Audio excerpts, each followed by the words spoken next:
여러분 안녕하세요. 오늘은 제가 아는 분 중에 100살을 맞으신 한 어르신의 이야기를 들려드리려고 합니다. 편의상 이분을 김노인이라 부르겠습니다. 김노인과는 벌써 30년이 넘는 인연입니다. 제가 40 무렵이었을 때 그분은 70줄에 들어서 계셨습니다. 그로부터 세월이 흘러 그분은 올해 100살이 되셨습니다. 100살까지 산다는 것, 그것은 과연 진정으로 행복한 일일까요? 그분의 모습을 가장 가까이에서 지켜봐 온 저이기에 전해드릴 수 있는 이야기가 있습니다. 장수의 현실, 그 기쁨, 그리고 우리가 각오해 두어야 할 것들. 이 영상에서는 그분의 일상과 말씀을 통해 100살까지 산다는 것의 진실을 이야기하려 합니다. 아마 여러분이 노년을 마주하는 마음가짐이 바뀌게 되실 겁니다. 그럼 시작하겠습니다. 올봄, 저는 그분의 100세 생신잔치에 초대받았습니다. 잔치집에는 가족과 친척들, 그리고 저 같은 오랜 벗들이 모여 있었습니다. 케이크에 촛불이 켜지고 다 함께 생일 축하 노래를 불렀습니다. 그분은 휠체어에 앉아 조금은 멋쩍은, 그러면서도 어딘가 자랑스러운 듯한 표정을 짓고 계셨습니다. 시장님이 보낸 축하 서신도 도착해 있었고 방송국 취재진까지 찾아왔습니다. 100살이라는 건 그만큼 특별한 고비인 것입니다. 하지만 저는 그분의 표정을 보며 마음이 복잡해졌습니다. 정말로 본인은 기뻐하고 계신 걸까? 그런 의문이 머릿속을 스쳤습니다. 잔치가 끝난 뒤 그분과 단둘이 이야기를 나눌 시간이 있었습니다. 100살이라니, 설마 내가 이렇게까지 살 줄은 몰랐어. 그분은 그렇게 말씀하시며 가만히 웃으셨습니다. 그 미소에는 기쁨과 동시에 무어라 말로 표현하기 어려운 복잡한 감정이 섞여 있는 듯 보였습니다. 그분이 젊으셨던 시절, 그러니까 우리 세대로 치면 해방 전후의 그 어려운 시절, 그때는 평균 수명이 50살에도 미치지 못했다고 합니다. 60까지 살면 오래 산 것이고 70이면 고이라며 큰 잔치를 벌이던 시절입니다. 그런 시대를 살아오신 그분에게 100살이라는 나이는 상상조차 해본 적 없는 영역인 것입니다. 70살 때는 말이야, 아직도 팔팔했지. 80에도 등산을 다녔어. 90이 됐을 때, 이제 슬슬 갈 때가 됐구나 했는데, 그분은 천천히 이야기를 들려주셨습니다. 그런데 90이 넘어도 안 죽어. 95이 돼도 여전히 살아있어. 그러다 정신을 차려보니 100살이더라고. 그 말씀에는 묘한 울림이 있었습니다. 장수는 분명 기뻐할 일입니다.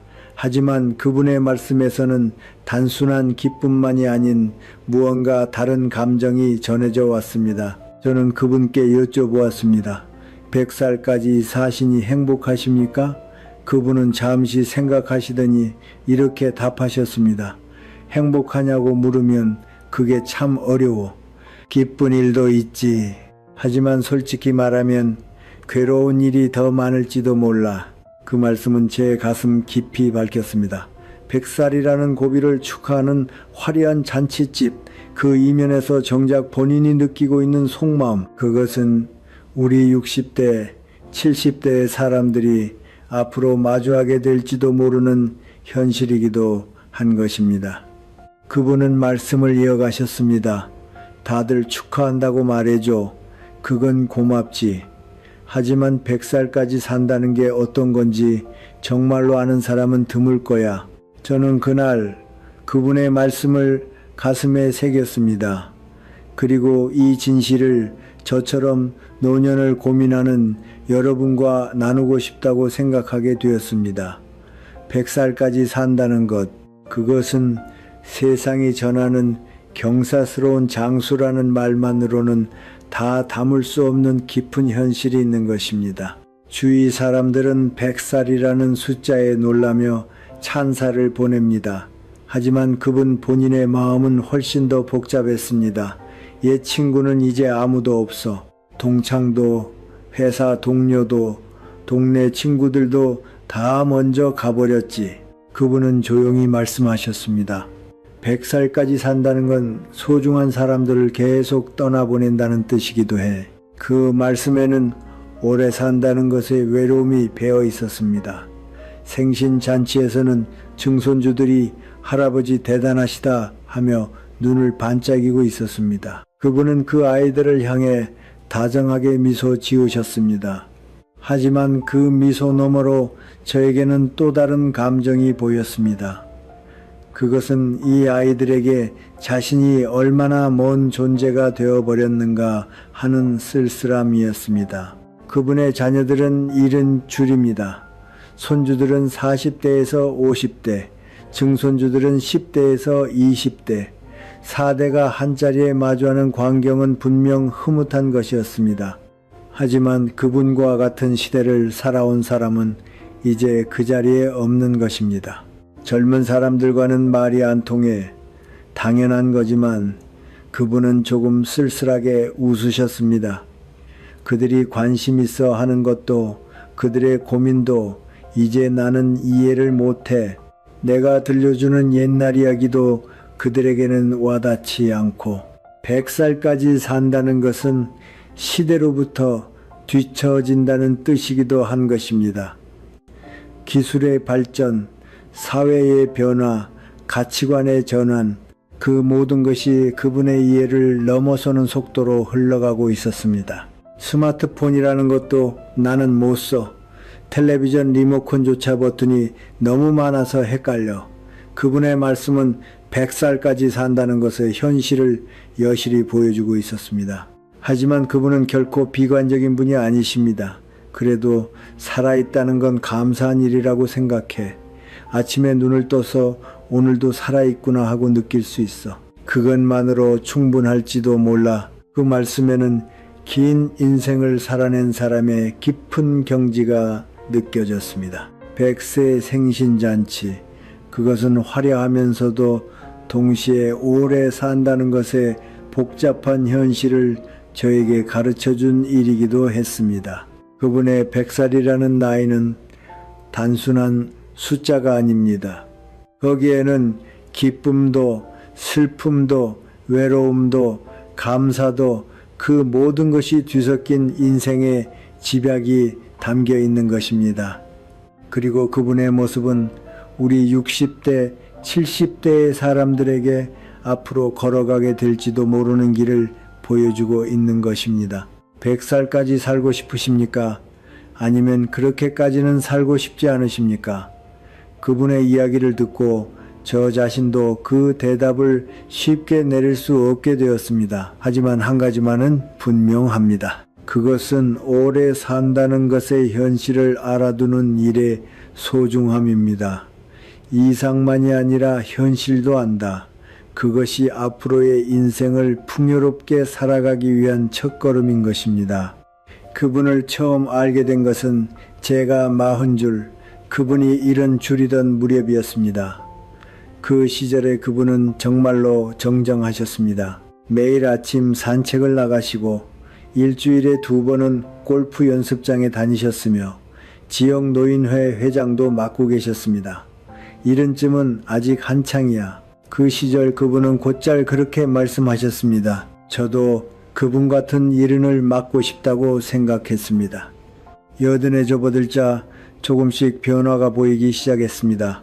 골프가는 횟수가 줄고 산책 시간이 짧아졌습니다. 요즘 좀 쉽게 지치네. 그분은 그렇게 말씀하시면서도 아직은 정정하셨습니다. 80 초반은 일흔의 연장선에 있는 듯한 느낌으로 아직 자기 일은 스스로 하실 수 있는 상태였습니다. 하지만 85을 넘기실 무렵부터 큰 변화가 찾아왔습니다. 어느 날 그분이 댁 현관에서 넘어지신 것입니다. 다행히 큰 부상은 없으셨지만 이 일을 계기로 생활이 크게 달라졌습니다. 넘어지는 게 무서워져서 말이야. 매일 하시던 산책도 줄었고 외출하실 때는 반드시 지팡이를 짚게 되셨습니다. 85이라는 나이는 그분에게 하나의 큰 벽이었던 것입니다. 넘어지신 사고 후 집안에서 보내는 시간이 늘자 다리와 허리는 더욱 약해져 갔습니다. 움직이지 않으면 자꾸만 약해져. 알고는 있는데 말이지, 이것이 고령자가 안고 있는 큰 딜레마입니다. 움직이지 않으면 약해지지만 움직이려 하면 넘어질 위험이 있는 것입니다. 86세는 백내장 수술을 받으셨고 그 무렵부터 귀도 점점 어두워지셨습니다. 응? 뭐라고 했지? 대화 중에 이 말이 부쩍 늘었습니다. 보청기를 권유받으셨지만 그분은 처음엔 쓰려 하지 않으셨습니다. 보청기는 아직 일러 그런 자존심이 있으셨는지도 모릅니다. 하지만 결국은 보청기를 쓰시게 되었습니다. 이렇게 80 후반의 그분은 조금씩 할 수 없는 일이 늘어갔습니다. 그리고 90을 맞으셨습니다. 90이라는 고비는 85의 벽보다도 더욱 큰 변화를 가져왔습니다. 90이 되니까 몸이 말을 안 들어. 아침에 일어나는데 시간이 걸리고 화장실 가는 것도 한 고비, 목욕도 가족의 도움이 필요해졌습니다. 지팡이만으로는 불안정해져 보행기를 쓰게 되셨습니다. 한때 골프장을 성큼성큼 걸으시던 모습에서는 상상도 할 수 없는 변화였습니다. 식사도 달라졌습니다. 딱딱한 것을 드시기 어려워졌고 양도 예전의 절반 정도밖에 못 드시게 되었습니다. 먹고 싶다는 마음이 잘 안 생겨. 먹는다는 것은 인생의 큰 즐거움 중 하나인데 그것이 점차 사라져가는 것입니다. 잠도 달라져 밤에 푹 주무시지 못하고 몇 번이나 화장실에 일어나시게 되었습니다. 밤낮이 뒤바뀐 것 같은 느낌이야. 91 때 그분은 폐렴으로 입원하셨습니다. 다행히 회복하셨지만 퇴원 후에는 입원 전보다 눈에 띄게 약해져 계셨습니다. 입원하니까 단번에 푹싹 늙더라고. 단 2주간의 입원으로 체력이 크게 떨어졌습니다. 이것이 90줄의 현실입니다. 한번 잃은 체력이나 기능은 좀처럼 돌아오지 않는 것입니다. 92 때 요양 등급 판정을 받으시고 주간 보호센터에 일주일에 2번 다니게 되셨습니다. 주간 보호라니 드디어 그런 나이가 됐구나. 그분은 복잡한 표정으로 말씀하셨습니다. 처음에는 그다지 내키지 않아 하셨지만 다니시는 사이에 조금씩 표정이 밝아지셨습니다. 비슷한 또래의 사람들과 이야기를 나누는 것이 좋으셨던 모양입니다. 집에 있으면 하루 종일 아무하고도 말을 안 하는 날이 있어. 거기 가면 사람과 이야기할 수 있지.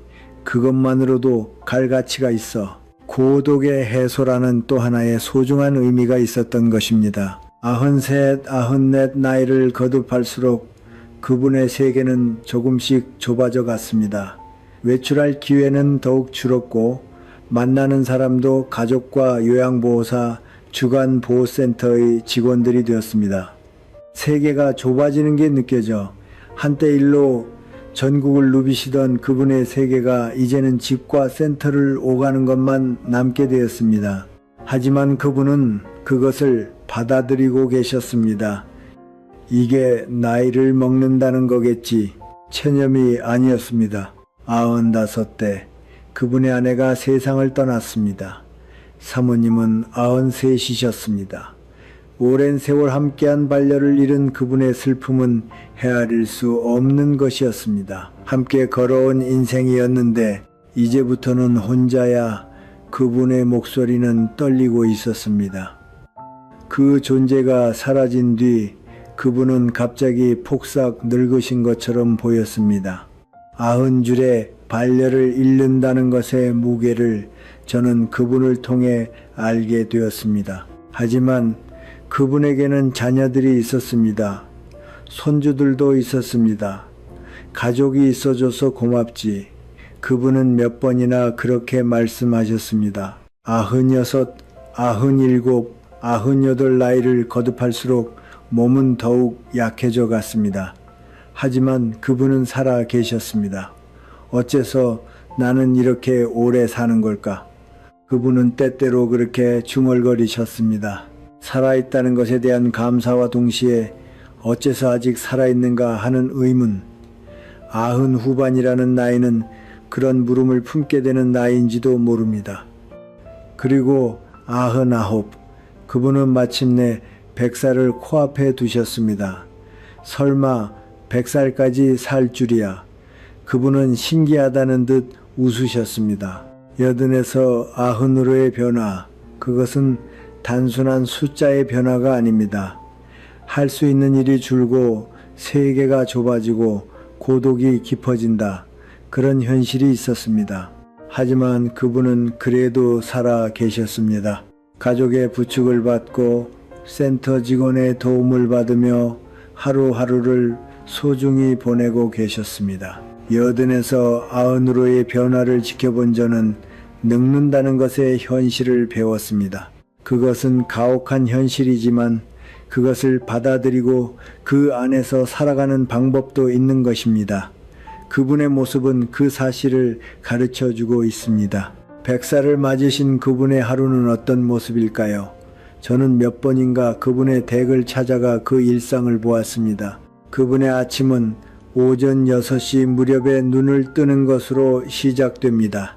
다만 곧바로 일어나지는 못하십니다. 침대 안에서 몸을 조금씩 움직여 손을 쥐었다 폈다 하고 발목을 돌리십니다.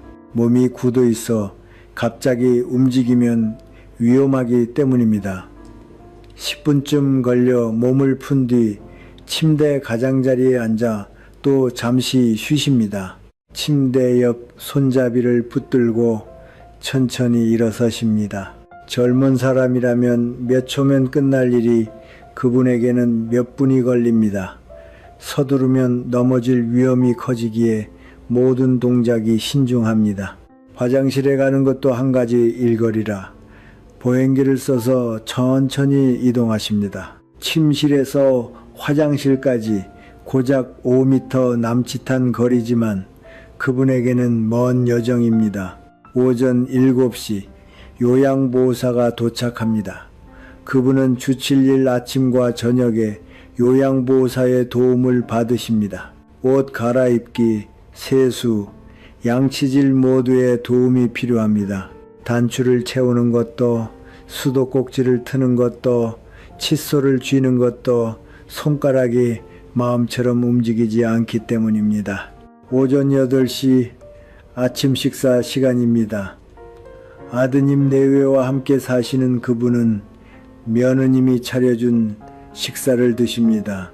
메뉴는 죽, 된장국, 조림, 계란말이 등 모두 부드럽게 조리된 것들입니다. 그분은 한 입 드시고 잘 씹어 삼키십니다. 이 속도로 드시지 않으면 사례가 들립니다. 고령자에게 사례는 폐렴을 일으킬 수 있어 목숨과 직결되는 문제입니다. 30분쯤 걸려 아침을 마치십니다. 젊으셨을 적엔 10분이면 다 드시던 양, 지금은 30분에 걸쳐 드십니다. 이것이 100살의 현실입니다. 식사 후에는 거실 창가 소파에 앉아 바깥을 바라보십니다. 마당의 나무, 길을 걷는 사람들, 하늘의 구름, 바깥을 보고 있는 것만으로 시간이 가. 한때는 직접 밖에 나가 산책을 하셨지만 이제는 창으로 보는 풍경이 그분의 세계입니다.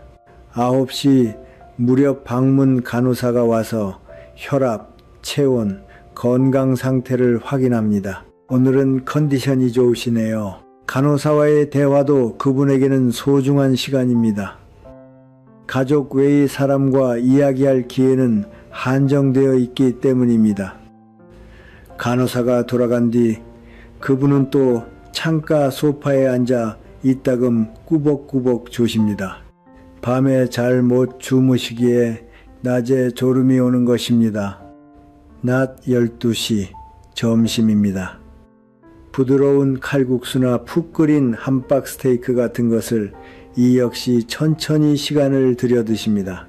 먹는다는 행위 자체가 100살의 몸에는 부담인 것입니다. 식사 후에는 한동안 쉬시고 오후에는 주 2회의 주간 보호가 있는 날 외에는 집에서 보내십니다. 텔레비전을 보거나 꾸벅꾸벅 조시거나 귀가 어두우셔서 텔레비전 내용을 다 이해하시는 것은 아니지만 텔레비전이 켜져 있으면 외롭지 않은 것입니다. 오후 3시 간식 시간입니다. 카스텔라나 푸딩 같은 부드럽고 단 것을 드십니다. 이것만이 낙이야. 그분은 웃으시며 말씀하십니다. 먹는 것에 대한 흥미는 줄었지만 단 것만큼은 아직 맛있게 느껴진다고 하십니다. 오후 4시 무렵 제가 찾아가는 것은 대개 이 시간대입니다. 잘 와줬네. 그분은 미소를 보여주십니다. 우리는 예시하기를 합니다. 그분이 일은 줄이던 시절의 이야기, 함께 골프를 치러 갔던 추억, 여행 이야기. 그분의 기억은 예실 쪽이 더 또렷합니다. 어제 일은 잊어도 50년 전 일은 선명하게 기억하십니다. 이것도 고령자에게 흔히 보이는 특징입니다. 그때는 즐거웠지. 과거를 그리워하는 시간이 그분에게는 행복한 시간인 것입니다. 제가 찾아가지 않는 날은 가족이 말동무가 되어주지만 그들도 바빠서 혼자 보내는 시간이 아무래도 길어집니다. 오후 6시 저녁 시간입니다. 생선조림, 두부, 채소조림 모두 이가 없어도 드실 수 있는 음식들입니다. 저녁도 천천히 시간을 들여 드시고 다 드실 즈음에는 어느새 7시 가까이가 됩니다. 오후 8시 무렵 요양보호사가 다시 옵니다. 그분은 주 2회 목욕을 하시는데 매일은 체력적으로 어렵습니다. 목욕은 생각보다 체력을 많이 써서 목욕 후에는 녹초가 되어 지쳐버리십니다. 목욕 한번 하는데 이렇게나 지치다니. 젊으셨을 적엔 당연히 하던 일이 지금은 큰 수고를 필요로 하는 것입니다. 목욕하지 않는 날은 몸을 닦아드립니다. 잠옷으로 갈아입고 양치질을 하고 화장실을 다녀오십니다.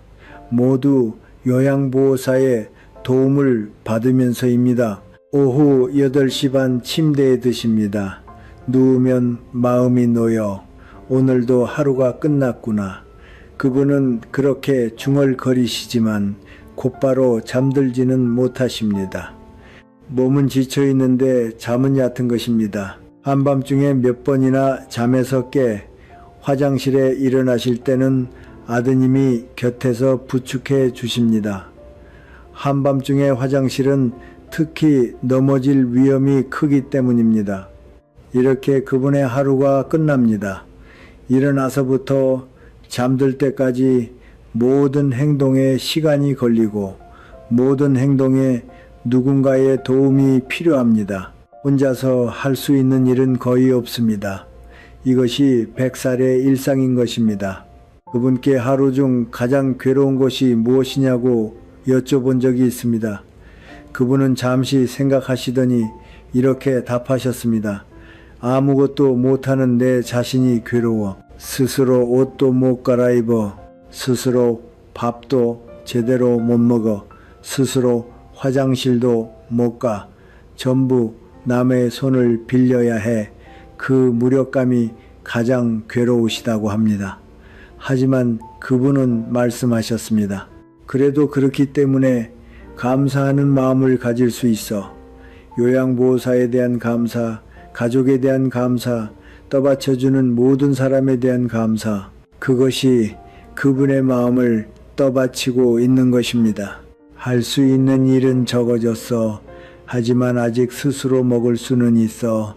아직 내 뜻을 전할 수는 있어. 그것만으로도 고마운 일이야. 그분의 말씀에는 100살까지 살아온 사람의 깊은 경지가 있었습니다. 100살의 일상생활은 상상 이상으로 고된 것입니다. 하지만 그 안에도 작은 기쁨이 있습니다. 창으로 보는 풍경, 간식에 단 것, 찾아와주는 사람과의 대화, 그리고 오늘도 하루를 무사히 마쳤다는 안도. 그분의 일상은 우리에게 산다는 것의 의미를 가르쳐 줍니다.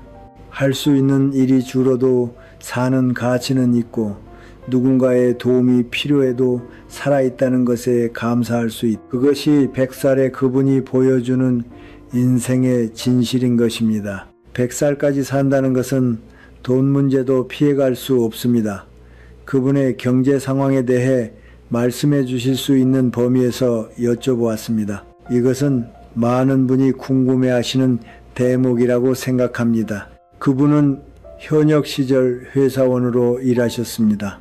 대기업은 아니었지만 탄탄한 중견 기업에서 성실히 일하며 정년까지 근무를 마치셨습니다. 퇴직금도 그런대로 받으셨다고 합니다. 그리고 지금 그분이 받으시는 것은 국민연금입니다. 월 약 150만 원 정도라고 합니다. 이것은 그분 세대로서는 그럭저럭 괜찮은 금액입니다. 지금의 젊은 세대가 장차받게 될 연금액과는 상황이 다를지 모르지만 그분의 경우는 연금만으로도 그럭저럭 생활할 수 있는 금액입니다. 다만 그분은 아드님 내외와 함께 사십니다. 식비나 공과금 등은 가족이 분담합니다. 만약 혼자 사셨다면 연금만으로는 빠듯했을지도 모릅니다. 혼자였으면 도저히 못 살았을 거야. 그분은 그렇게 말씀하십니다. 100살까지 사는 데 있어 가족과의 동거는 경제적으로도 큰 버팀목이 되고 있는 것입니다. 그러면 연금 외에 돈은 얼마나 드는 걸까요? 우선 의료비입니다. 그분은 지병이 있으십니다. 고혈압, 당뇨, 신장병, 매달 병원에 다니며 약을 받으십니다. 다행히 그분은 노인 장기 진료 혜택 대상이라 의료비 본인 부담이 적은 편입니다. 그래도 매달 의료비는 5만 원에서 10만 원 정도 듭니다. 약까지 포함하면 연간 100만 원이 넘습니다. 게다가 방문 간호나 방문 재활 같은 서비스도 이용하십니다. 이것들도 보험이 적용되지만 본인 부담이 발생합니다. 한 달에 5만 원 정도입니다. 그리고 요양보호사 서비스입니다. 그분은 주 7일 아침과 저녁에 요양보호사를 부르십니다. 이것도 보험이 적용되지만 본인 부담이 한 달에 20만 원 정도 듭니다. 주간 보호는 주 2회 이용하시는데 이것도 한 달에 10만 원 정도의 본인 부담입니다. 의료비와 요양 관련 비용을 합치면 한 달에 40만 원에서 50만 원 정도가 드는 셈입니다. 연간으로 치면 500만 원에서 600만 원입니다. 그분의 연금이 월 150만 원, 연간 1,800만 원이니 의료와 요양만으로 연금의 3분의 1 가까이가 사라지는 셈입니다. 돈이 들어 하지만 이게 없으면 살아갈 수가 없지. 그분은 쓴웃음을 지으시며 말씀하십니다. 다행히 그분에게는 퇴직금으로 마련한 저축이 있었습니다. 집도 자가였기에 주거비 부담이 없었습니다. 만약 전셋집이나 월세집에 사셨다면 집세만으로도 큰 부담이 되었을 것입니다. 집을 가지고 있어서 정말 다행이야. 그분은 몇 번이나 그렇게 말씀하십니다. 노후 자금으로 흔히 2, 3억은 있어야 한다고들 합니다. 그분의 경우는 어땠을까요? 그분은 퇴직할 때 퇴직금과 저축을 합쳐 약 3억 정도를 가지고 계셨다고 합니다. 65에 퇴직하신 뒤 올해 100살이 되기까지 35년이 흘렀습니다. 그동안 연금만으로는 부족한 부분을 저축해서 메워 오셨습니다. 의료비, 요양비, 경조사비, 집수리, 가전교체, 갖가지 지출이 있었습니다. 계산해 보면 35년간 약 1억 8천만 원 정도를 쓰셨다고 합니다. 연간으로 치면 약 500만 원 정도입니다. 즉 연금 150만 원에 12달 1800만 원에 더해 연간 500만 원을 저축해서 헐어오신 셈입니다. 지금 그분의 저축은 약 1억 정도 남아있다고 합니다. 아직 이만큼 남아있어 고마운 일이지. 그분은 그렇게 말씀하시지만 이것도 아드님 내외와 함께 살며 식비와 공과금을 분담받고 있기 때문입니다. 만약 혼자 사셨다면 더 많은 돈이 들었을 것입니다. 그리고 그분이 정정하셨을 때와 비교하면 지금은 요양 비용이 대폭 늘었습니다. 앞으로 만약 요양 등급이 더 올라가면 비용은 더욱 늘어날 가능성이 있습니다. 또 시설에 들어가는 선택지도 있습니다. 공립요양원이라면 비교적 비용이 싸지만 입소 대기가 긴 것이 현실입니다. 민간 유료 요양원이라면 바로 들어갈 수 있을지 모르지만 비용이 한 달에 200만 원에서 300만 원이 들기도 합니다. 시설에 들어갈 돈은 없어. 그러니 가족에게 의지할 수밖에 없지. 그분의 말씀에는 미안함과 감사의 마음이 섞여 있었습니다. 100살까지 산다는 것은 상상 이상으로 돈이 드는 것입니다. 의료비, 요양비, 그리고 매일의 생활비. 연금만으로는 부족해 저축을 헐어가는 현실. 그분의 경우는 비교적 형편이 나은 편일지도 모릅니다. 연금이 있고 저축이 있고 자가가 있고 함께 사는 가족이 있다. 하지만 그럼에도 돈에 대한 불안은 늘 있는 것입니다. 앞으로 10년을 더 살면 저축이 바닥날지도 몰라. 그분은 그런 불안을 입에 담으실 때가 있습니다. 100여살까지 사는 것을 그분은 바라지 않으십니다. 하지만 언제까지 살지는 스스로 정할 수 없습니다. 그래서 돈에 대한 불안은 사라지지 않는 것입니다. 우리 60대, 70대의 사람들은 그분의 이야기에서 배워야 할 것이 있습니다. 그것은 노후 자금은 되도록 많이 준비해 두어야 한다는 것입니다. 2, 3억이라는 숫자는 어디까지나 기준일 뿐입니다. 100살까지 산다면 그 이상이 필요할지도 모릅니다. 그리고 연금에만 기대지 말고 되도록 오래 일해 수입을 얻는 것도 중요합니다. 또 자가가 있다는 것의 중요성도 그분에게서 배웠습니다. 집세가 들지 않는다는 것은 노후의 큰 안심거리입니다. 그리고 가족과의 관계를 소중히 하는 것입니다. 그분은 아드님 내외와 좋은 관계를 유지해 오셨기에 동거라는 선택을 하실 수 있었습니다. 만약 가족과의 관계가 나빴다면 혼자 살 수밖에 없어 경제적으로도 더욱 힘들었을 것입니다.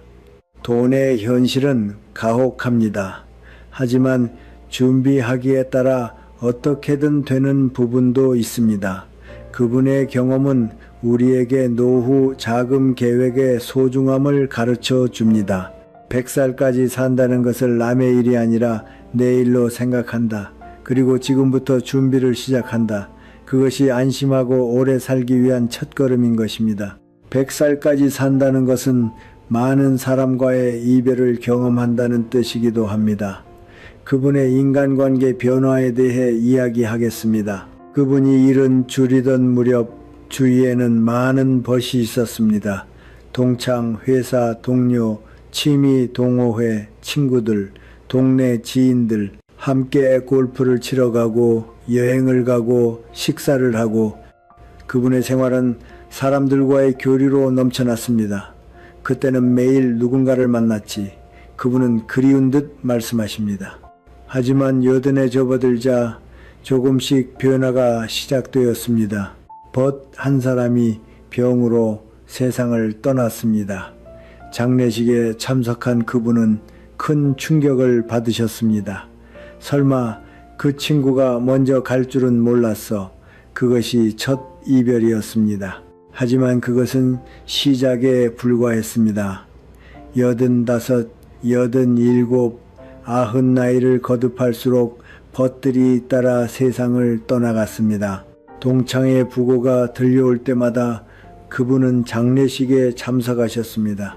하지만 90을 넘기실 무렵에는 장례식에 갈 체력마저 없어져 갔습니다. 가고 싶은데 몸이 말을 안 들어 그분의 안타까움이 말씀에서 전해져 왔습니다. 95대 그분의 동창은 거의 전원이 세상을 떠난 뒤였습니다. 초등학교 동창회는 이미 몇 년이나 열리지 못하고 있습니다. 열려고 해도 모일 사람이 없는 것입니다. 같은 시대를 살아온 친구가 이제 없어 그분의 말씀에는 깊은 고독이 배어 있었습니다. 회사 동료들도 마찬가지였습니다. 함께 일한 동료, 함께 고생을 나눈 동료, 그 대부분이 이제 이 세상에 없습니다. 취미 동호회 친구도 동네 지인도 잇따라 모습을 감춰갔습니다. 그분의 전화번호부에는 많은 이름이 적혀 있습니다. 하지만 그 옆에 가위표가 쳐져 있습니다. 세상을 떠난 사람의 표시입니다. 전화를 걸 상대가 이제 거의 없어 그분은 쓸쓸하게 말씀하셨습니다. 같은 세대의 벗을 잃는다는 것은 공통의 추억을 나눌 상대를 잃는다는 것입니다. 전쟁의 기억, 가난했던 시절의 기억, 고도 성장기의 기억, 그것들을 함께 나눌 사람이 이제 없는 것입니다. 젊은 사람에게 이야기해도 와닿지 않을 거야. 실제로 겪어본 사람이 아니면 모르는 것도 있어. 그분의 말씀은 같은 세대를 잃은 고독을 드러내고 있었습니다. 그러면 가족과의 관계는 어떨까요? 그분에게는 아들이 둘 있습니다. 큰아들 내외와는 함께 살지만 작은아들은 먼 곳에 삽니다. 작은아들도 이제 잃은 줄입니다. 1년에 몇 번 얼굴을 비치러 와주지만 작은아들 자신도 고령이라 자주 오지는 못합니다. 아들들도 나이를 먹었어. 내 자식인데 벌써 노인이야. 묘한 기분이지. 그분은 그렇게 말씀하십니다. 손주들은 40대에서 50대입니다. 그들도 바빠서 일과 가정에 쫓깁니다. 가끔 얼굴을 비치러 와주지만 오래 머무르지는 못합니다. 손주들에게는 손주들의 삶이 있어. 그건 알아. 그분은 이해를 보이시지만 쓸쓸함도 느끼십니다. 증손주들은 10대에서 20대입니다. 그들에게 100살의 증조 할아버지는 먼 존재입니다. 대화도 좀처럼 무르익지 않습니다. 시대도 가치관도 너무나 다른 것입니다. 증손주들이 무슨 생각을 하는지 솔직히 잘 몰라. 그분은 솔직하게 그렇게 말씀하십니다. 가족은 분명 있습니다. 하지만 마음으로 서로 통하는 관계냐고 하면 어려운 부분도 있는 것입니다. 그리고 95대 가장 사랑하는 아내를 잃으셨습니다. 70년 넘게 함께한 반려와의 이별, 그것은 그분에게 가장 큰 상실이었습니다. 제일가는 이해자였어. 제일가는 말동무였지. 아내를 잃은 뒤에 그분은 분명히 달라지셨습니다. 말수가 줄고 웃음이 줄었습니다. 절반은 나도 죽은 것 같은 기분이야. 그분의 말씀은 무거웠습니다. 아내가 계실 적엔 둘이서 예시 이야기를 하고 텔레비전을 보며 이런저런 이야기를 나누곤 하셨습니다. 하지만 지금은 혼자 텔레비전을 볼 뿐입니다. 말을 걸 상대가 없는 것입니다. 고독이라는 게 이런 거구나. 그분은 그렇게 중얼거리셨습니다. 그러면 그분에게는 이제 사람과의 연결이 없는 걸까요? 아니요, 그렇지 않습니다. 주간 보호센터에 다니게 되면서 새로운 만남이 있었습니다. 똑같이 고령이고 똑같이 돌봄이 필요한 사람들, 그들과의 대화는 그분에게 귀한 시간입니다. 비슷한 처지의 사람과 이야기하면 마음이 편해져 그분은 말씀하십니다. 또 요양보호사나 방문 간호사와의 관계도 소중한 것입니다. 그들은 일로 오는 것이지만 그분에게는 몇 안 되는 말동무입니다. 다들 친절하게 대해줘 정말 고마운 일이야.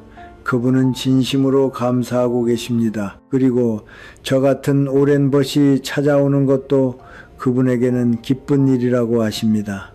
자네가 와주면 옛날을 떠올릴 수 있어. 그게 기뻐. 그분은 그렇게 말씀해 주십니다. 100살까지 산다는 것은 인간관계가 크게 변한다는 것입니다. 같은 세대의 벗은 거의 사라집니다. 가족은 있어도 세대가 너무 달라 마음으로 서로 통하기는 어려운 부분도 있습니다. 고독은 피할 수 없는 현실입니다. 하지만 그분은 그 안에서도 새로운 연결을 찾아내고 계십니다. 센터의 동료, 요양보호사, 간호사, 그리고 찾아와주는 벗. 관계의 형태는 바뀌었지만 연결 그 자체는 이어지고 있는 것입니다. 사람과의 연결이 없었다면 진작에 죽었을지도 몰라. 그분의 말씀은 인간관계의 소중함을 말해주고 있습니다. 100살까지 산다는 것은 많은 이별을 경험합니다. 하지만 그 안에서도 사람과의 연결을 소중히 하는 것, 그것이 오래 사는 데 있어 무척 중요하다고 그분은 가르쳐 주십니다. 우리 60대, 70대의 사람들도 지금부터 인간관계를 소중히 해두어야 합니다. 벗을 소중히 하는 것, 가족과의 관계를 좋게 유지하는 것, 지역과의 연결을 갖는 것, 그것들이 장차의 고독을 누그러뜨려 주는 것입니다. 그분과 오랜 세월 사귀어 오면서 저는 몇 번이나 여쭤보았습니다. 100살까지 살아보시니 무엇이 가장 소중하다고 생각하십니까? 그분의 대답은 우리에게 무척 귀중한 가르침입니다.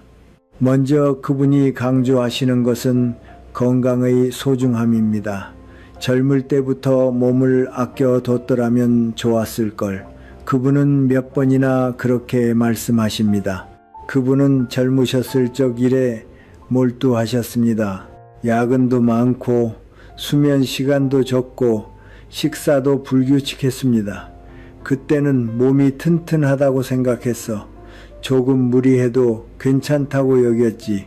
하지만 그 무리가 나중에 가서 몸에 영향을 미친 것입니다.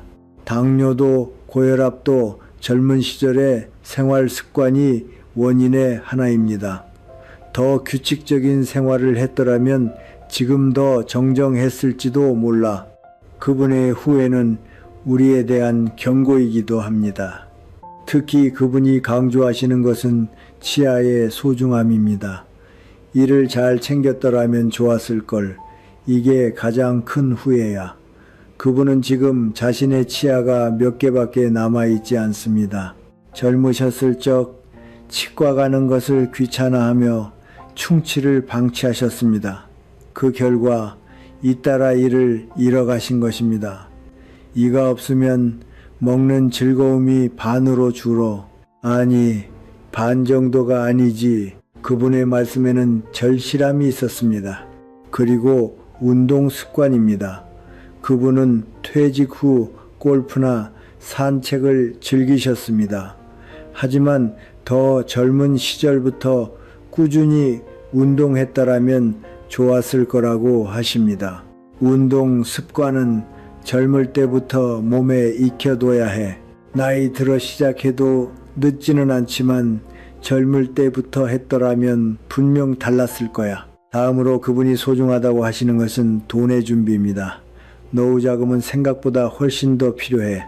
그분은 비교적 형편이 나으신 편이지만 그래도 불안이 있습니다. 더 젊을 때부터 차곡차곡 모아뒀더라면 좋았을 걸. 낭비를 후회하시는 것은 아닙니다. 다만 노후에 이렇게나 돈이 들 줄은 모르셨던 것입니다. 의료비, 요양비 상상 이상으로 들어 연금만으로는 도저히 부족해. 그렇게 젊을 때부터 노후 자금을 계획적으로 준비하는 것이 중요하다고 그분은 말씀하십니다. 그리고 인간관계의 소중함입니다. 가족을 소중히 해둬서 정말 다행이야. 그분은 아드님 내외와 좋은 관계를 유지해 오셨습니다. 그렇게 지금 함께 살며 보살핌을 받으실 수 있는 것입니다. 만약 가족과의 관계가 나빴다면 지금쯤 혼자 시설에 있었을지도 몰라. 가족과의 관계는 하루아침에 쌓이지 않습니다. 오랜 세월의 쌓임이 노후의 버팀목이 되는 것입니다. 벗과의 관계도 마찬가지입니다. 친구를 소중히 했더라면 좋았을 걸. 그분은 일에 바빠 벗과의 교류를 소홀히 하던 시기가 있었다고 하십니다. 그때 더 친구를 소중히 했더라면 지금도 교류가 이어지고 있었을지도 몰라. 노후의 고독을 누그러뜨리는 것은 사람과의 연결입니다. 사람과의 연결을 젊을 때부터 소중히 키워두는 것이 중요한 것입니다. 그러면 80, 90이 되고 나서 할 수 있는 일은 없는 걸까요? 그분은 말씀하십니다. 80이라도 아직 준비는 할 수 있어. 80은 아직 비교적 정정한 연배입니다. 이 시기에 할 수 있는 일이 있습니다. 먼저 주변 정리입니다. 버릴 건 버리는 정리를 80 때 해뒀어야 했어. 그분은 90이 되고 나서 집안의 물건을 정리하기 시작하셨지만 체력적으로 힘드셨습니다. 80이면 아직 움직일 수 있어. 필요 없는 것을 처분해서 홀가분해져 둬야 해. 다음으로 돌봄 준비입니다. 요양보험 제도를 더 일찍 이해해뒀더라면 좋았을 걸. 그분은 실제로 돌봄이 필요해지고 나서야 부랴부랴 알아보셨습니다. 하지만 80 때 요양보험이나 돌봄 서비스에 대해 배워뒀더라면 훨씬 수월했을 거라고 하십니다. 그리고 가족과의 대화입니다. 내가 어떻게 하고 싶은지 정정할 때 가족에게 전해뒀어야 해. 연명치료에 대해, 장래에 대해, 맷자리에 대해 이런 화제는 좀처럼 꺼내기 어려운 것입니다. 하지만 정정할 때 이야기해 두지 않으면 막상 일이 닥쳤을 때 가족이 곤란해집니다. 나는 90이 되고 나서야 겨우 아들들에게 전했어. 더 일찍 이야기해 뒀더라면 좋았을 걸. 그분의 말씀에는 후회가 배어 있었습니다.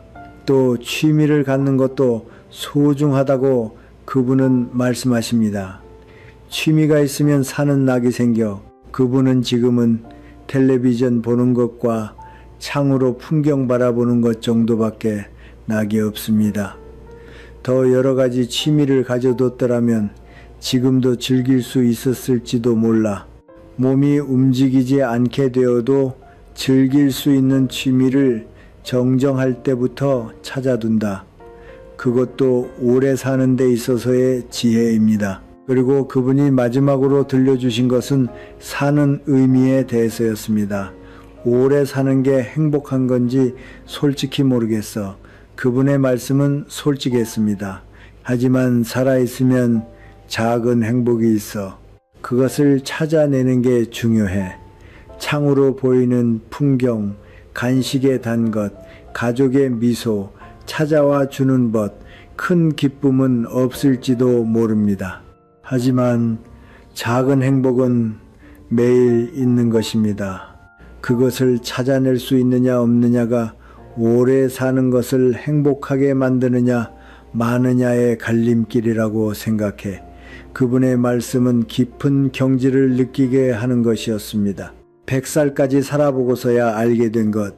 그것은 젊을 때부터 건강을 소중히 하는 것, 돈을 준비하는 것, 인간관계를 소중히 하는 것, 그리고 80, 90이 되어서도 아직 준비는 할 수 있다는 것, 주변을 정리하고 돌봄을 준비하고 가족과 이야기를 나누고 취미를 갖는다. 그리고 무엇보다 작은 행복을 찾아내는 마음을 갖는 것. 이것들이 오래 사는 데 있어 소중한 것입니다. 그분의 말씀은 우리 60대, 70대의 사람들에게 귀중한 가르침입니다. 지금부터라도 늦지 않았습니다. 할 수 있는 것부터 시작해 나갑시다. 그리고 만약 100살까지 살게 되더라도 후회 없는 인생을 보낼 수 있도록 지금을 소중히 살아갑시다. 여기까지 제가 아는 분인 그분의 100년 인생에 대해 이야기해 왔습니다. 100살까지 산다는 것, 그것은 기쁨도 있고 고생도 있고 외로움도 있고 감사도 있는 그런 복잡한 현실이었습니다. 그분의 생신잔치에서 저는 여쭤보았습니다. 100살까지 살아서 좋으셨습니까? 그분은 잠시 생각하시더니 이렇게 답하셨습니다. 좋았는지 어떤지는 모르겠어. 하지만 살아왔어. 그것만은 확실해. 그 말씀에는 100년이라는 긴 인생을 살아낸 사람의 깊은 무게가 있었습니다. 그분은 결코 완벽한 인생을 보내오신 것이 아닙니다. 후회도 있습니다. 더 이렇게 했더라면 좋았을 걸 하고 생각하는 일도 많이 있습니다. 하지만 그래도 그분은 지금을 살고 계십니다. 하루하루를 소중히 보내고 계십니다. 저는 그분에게서 많은 것을 배웠습니다. 오래 산다는 것의 현실을 알게 되었습니다. 몸이 쇠약해져 가는 것, 돈이 드는 것, 고독해지는 것, 그것들은 결코 쉬운 일이 아닙니다. 하지만 동시에 오래 산다는 것의 의미도 배웠습니다. 작은 행복을 찾아내는 것, 사람과의 연결을 소중히 하는 것, 그리고 살아있다는 것에 감사하는 것, 이것들이 오래 사는 것을 풍요롭게 만드는 열쇠인 것입니다. 여러분은 100살까지 살고 싶으십니까? 솔직히 저도 답은 나오지 않았습니다. 그분의 모습을 보며 100살까지 산다는 것의 고됨을 알게 되었습니다. 하지만 동시에 그분의 삶의 방식에서 용기도 얻었습니다. 중요한 것은 몇 살까지 사느냐가 아니라 어떻게 사느냐인지도 모릅니다. 60대, 70대, 80, 90, 그리고 100살. 저마다의 연배에서 할 수 있는 일은 다릅니다. 하지만 어느 연배에서든 그때 할 수 있는 일을 온 힘을 다해야 한다. 그것이 후회 없는 인생을 보내는 비결인 것입니다. 오늘 들려드린 그분의 경험이 여러분 인생에 참고가 된다면 기쁘겠습니다. 건강을 소중히 하세요. 돈 준비도 하세요. 가족이나 벗과의 관계를 소중히 하세요. 그리고 무엇보다 지금을 소중히 살아가세요. 언젠가 여러분도 그리고 저도 그분과 같은 나이가 되는 날이 올지도 모릅니다. 그때 오늘의 이야기를 떠올려 주신다면 기쁘겠습니다. 끝까지 봐주셔서 감사합니다. 이 영상이 도움이 되셨다면 부디 구독과 좋아요를 부탁드립니다. 여러분의 의견이나 소감도 댓글로 기다리고 있겠습니다. 그럼 또 다음 영상에서 뵙겠습니다. 여러분이 건강하고 충실한 나날을 보내시기를 바랍니다.